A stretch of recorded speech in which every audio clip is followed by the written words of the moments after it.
స్థానిక సంస్థల ఎన్నికలకు సంబంధించింది, హుజురాబాద్ సంబంధించిన విషయం. సో మరోసారి బయటపడ్డ బండి సంజయ్ కౌశిక్ బంధం అంటూ నాకు రావడంతో నేను హుజురాబాద్లో ఫోన్ చేసిన అక్కడ కొంతమందికి.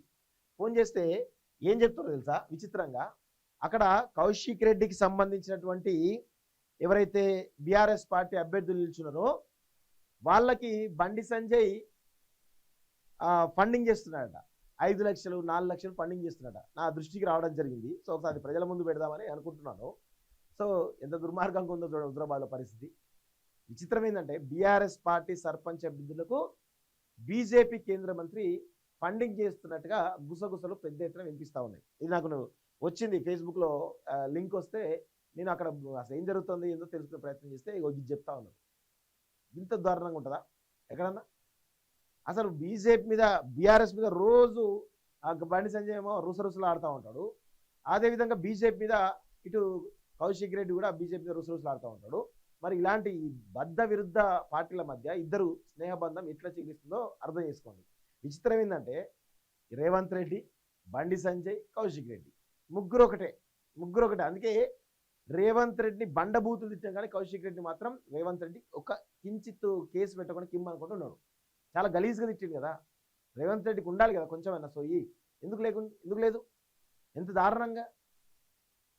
సో ఇలాంటి పరిస్థితి కనబడతా ఉంది.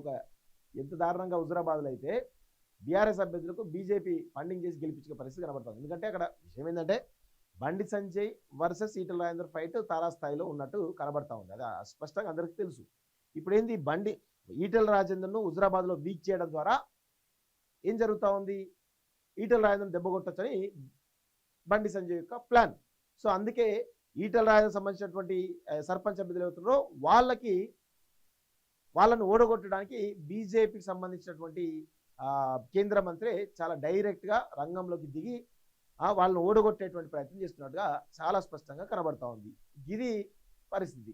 మరి బీజేపీ వాళ్ళు ఏందో సర్పంచ్ ఎన్నికలు కూడా గింత కకృతి పడుతున్నదంటే మీరు ఎమ్మెల్యే ఎలక్షన్ కాంప్రమైజ్ గారా? ఇక ఎమ్మెల్యే ఎలక్షన్స్లో ఎంపీ ఎలక్షన్స్ కాంప్రమైజ్ గారా?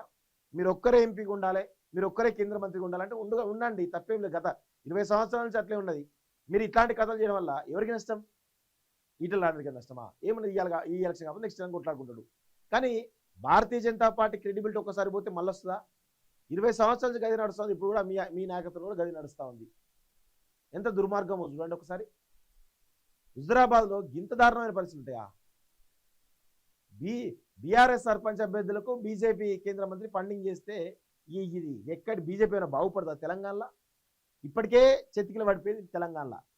అసలు ఎవరి నాయకత్వం వహిస్తున్నారో ఏం చేస్తున్నారో ఏం అర్థం కాని పరిస్థితి. మొన్న కాంగ్రెస్ ప్రభుత్వ విధానాలపైన ఇందిరా పార్క్ దగ్గర ధర్నా పెడితే ఎవరు కనీసం మీడియా కూడా పట్టించుకునే పరిస్థితి లేదు. అంత దారుణంగా బీజేపీ పరిస్థితి అయింది. ఇక దానికి అవన్నీ పోగా ఇప్పుడు బండి సంజయ్ రూపంలో ఇట్లా కనబడతా ఉంది, చాలా స్పష్టంగా కనబడతా ఉంది. సో ఇది పరిస్థితి హుజురాబాద్లో.